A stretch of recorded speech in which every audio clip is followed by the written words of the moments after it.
I'm 38 years old, and 4 years ago my husband of 12 years walked out of our home to move in with a 22-year-old college student he met at our daughter's soccer practice. Everyone said I should be devastated. Everyone said I should be angry. Everyone said my life was over. They were all wrong. That betrayal was the best thing that ever happened to me, and I'm about to tell you exactly why. But before I do, I need you to understand something. What I'm going to share with you will probably make you uncomfortable. It goes against everything we've been taught about marriage, loyalty, and what a woman's life should look like before 40. My name is Sarah, and for 12 years, I lived a lie. Not because my husband was cheating, though apparently he was for the last year.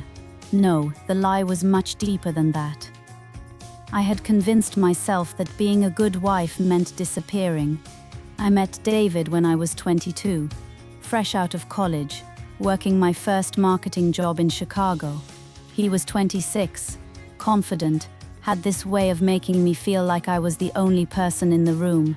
We married 2 years later, had 2 beautiful children, and I thought I had won the lottery. But somewhere between the diaper changes and the school carpools, between the dinner parties where I smiled politely while the men talked business, and the women discussed home renovation, I vanished. Not literally, I was still there, still functioning, still checking all the boxes of the perfect suburban wife. But Sarah, the woman who used to paint until 2 a.m., who backpacked through Europe alone, who had opinions about politics and dreams of starting her own agency, she was gone. For 12 years, I molded myself into what I thought David wanted. I gave up my career when the kids were born because he said it made sense financially. I stopped painting because he said the smell of turpentine gave him headaches. I stopped expressing opinions that disagreed with his because he'd get this look. Not angry, just disappointed, like I was failing some test I didn't know I was taking. I became an expert at reading his moods, at anticipating his needs, at making myself smaller so he could feel bigger. And you know what? I thought this was love. I thought this was what marriage was supposed to be. The day I found out about Jessica. Yes, her name was Jessica, because of course it was. I was doing laundry. His phone buzzed on the counter, and I glanced over. The text preview made my blood freeze. Can't wait for tonight, baby. Same hotel. For a moment I stood there holding his shirt, and I felt nothing. Not rage, not heartbreak, nothing. And that's when I realized something terrifying. I hadn't felt anything real in years. When I confronted him that evening, do you know what he said? "Sarah, I love you, but I'm not in love with you anymore. You've just disappeared." Jessica makes me feel alive again. The audacity was breathtaking. The woman who had spent over a decade erasing herself to make room for his ego had apparently disappeared. Shocking. But here's the thing, and this is where it gets uncomfortable. He wasn't entirely wrong. I had disappeared.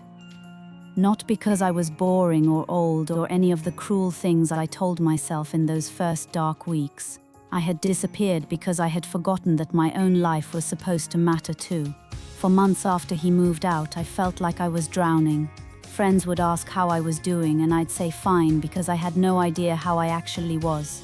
I hadn't checked in with myself in so long, I didn't even know where to begin. But slowly, something miraculous started happening. I began making decisions. Tiny ones at first. I bought coffee I actually liked instead of the brand David preferred. I painted our bedroom a deep blue instead of the beige he insisted was timeless. I started eating dinner at 6:30 instead of waiting until 8 p.m. for him to come home. These sound like nothing, don't they?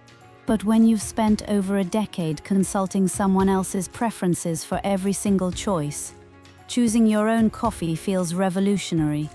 Then bigger changes came. I went back to school to finish the master's degree I'd abandoned when I got pregnant at 27. I started painting again, not apologetically in the basement, but in the living room with the windows open and music playing. I traveled to Iceland by myself for 10 days, and didn't apologize to anyone for the expense or the selfishness of it. And you know what happened? I found out who Sarah was. Not David's wife, not Emma and Jake's mom, though I'm proud to be those things too, but Sarah, the woman who loves hiking at dawn, who has strong opinions about urban planning, who laughs too loudly at her own jokes, who cries during dog food commercials. The woman who was interesting enough to attract 2 different men in the past year. Men who don't need me to be smaller to feel bigger. Men who are intrigued rather than threatened by my ambitions. The woman who started her own marketing consultancy last year and is already booking projects months in advance. The woman who has real conversations with her children now, instead of just managing their schedules. My kids, who I was so worried about breaking with the divorce. They're thriving. My daughter told me recently that seeing me become a real person again taught her never to lose herself for anyone. My son said he wants to find someone who challenges him the way my new life challenges me. Here's what I wish someone had told me at 30, at 32, at any point before I wasted so many years. Your life is not a supporting role in someone else's story. Your dreams are not less important because you're married. Your opinions are not less valid because they're different from your partner's. The woman I am today at 38 is more confident, more passionate, more interesting than the woman I was at 28. Not because my husband left me, but because I finally remembered that I was worth fighting for. Do I wish my marriage had worked? Of course, but not the marriage I had, where I disappeared. I wish I'd had a marriage where both of us could be fully ourselves, where I hadn't needed betrayal and abandonment to remember who I was. If you're watching this and recognizing yourself, if you're the woman who asks her husband what restaurant he wants to go to instead of picking one yourself, if you're the woman who's given up hobbies because they're impractical, if you're the woman who's forgotten what she actually wants because you've spent so long focused on what everyone else needs, you don't have to wait for him to leave you for someone younger. You can start reclaiming yourself today. Make one choice today based on what you want, not what someone else wants. It doesn't have to be dramatic. Buy the book that interests you. Take the art class. Express the opinion. Say no to something you don't want to do. Your life is happening right now. Not when the kids are grown. Not when you retire. Not when conditions are perfect. Right now. And you deserve to be the main character in it. If this resonates with you, share it with another woman who needs to hear it. Leave a comment and tell me one thing you're going to do differently this week. Subscribe because I've got a lot more truth to share and not nearly enough time to waste. Your life is waiting for you to remember it. Matters. Don't waste another day.